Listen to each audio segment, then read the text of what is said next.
المرض السر ده هقول لك اول تاتو شفته فيه امتى؟ من كام سنه؟ من زمان قوي. من قبل.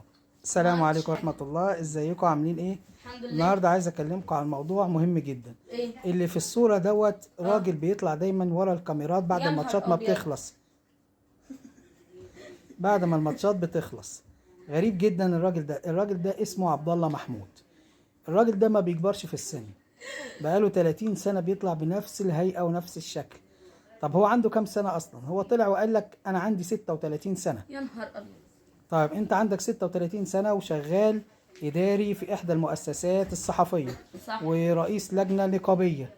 طب يا عم ايه احنا ليه بنشوفك دايما داخل بسهولة وخارج بسهولة؟ قال لك والله بدخل ساعات مع الصحفيين، محدش بيقول لي حاجة.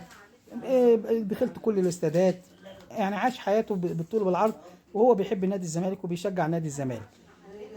وتابعوني هقول لكم تفاصيل اكتر عنه، لان في ناس اتكلمت وقالت كلام كتير غلط عنه، وقالوا ان هو عابر للزمن، ما بيكبرش، في جن معاه.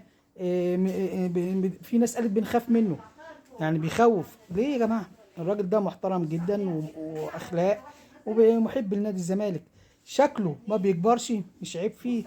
ممكن مهتم بصحته، مهتم بنفسه، ما بيسهرش كتير، ما في قال انا ما عنديش مشاكل وبحب ابعد عن المشاكل. علشان كده تابعوني هحكي لكم عنه حاجات كتيرة قوي. شكرا جزيلا، السلام عليكم.